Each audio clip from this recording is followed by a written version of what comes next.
This is a We Teach History podcast with Mr. O'Connor. Weimar, Germany, the Kapp Putsch, 1920. The main points to consider is that once the Freikorps had destroyed the Spartakists, the Freikorps now felt the time was right to destroy the new republic. In 1920, one group, led by Dr. Kapp, launched a putsch, an attempted takeover. President eBay asked the army for help, but they refused. In response, he asked the working class people to go out and strike, and they did. And the strike stopped the putsch and showed that working class people had a lot of support for the new democratic republic.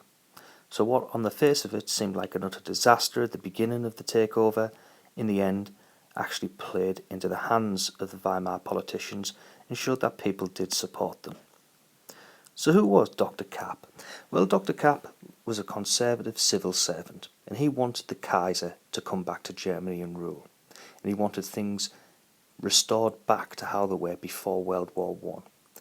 So he was reactionary, and he wanted things to turn back the time to 1914.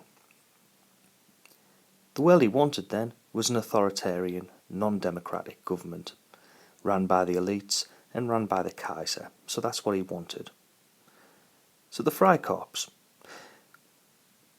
When the Freikorps had destroyed the Spartacus, this gave them a lot of power, because now they felt that the government was afraid of them, because eBay had actually asked them to destroy the Spartacus. So we had these marauding gangs of ex-soldiers armed to the teeth, and they felt the time was right now to get rid of the Republic. So President eBay had a hell of a dilemma. He asked the army to stop these people taking over the Freikorps, but the army refused. It said Reichswehr does not shoot on Reichswehr, so the German army does not shoot on the German army. So this statement told eBay that the army, who he's supposed to trust, actually were in cahoots and supported the Freikorps' attempts. So he was left with no choice. But he came up with a good idea. President eBay called to the German working classes to go out and strike. He said, let's shut down Germany, and if we shut down Germany, then the Freikorps will fail and the putsch will fail. So millions of people in the industrial heartland of Germany went on strike, and nothing was produced. No trams were running, no trains, no buses. Streets were full of people protesting. This sent a strong message to the Freikorps and their leader Kapp. It showed that they could not be successful, and it broke the power, and Kapp fled the country. So the main points are, the Freikorps were encouraged by their participation in crushing the Spartacus, and they decided that the time was right to destroy the Republic. One group, led by Dr. Kapp in 1920, launched a putsch. eBay asked the army for help, and they refused. So eBay called to the working class people for help, and they responded and stopped the putsch.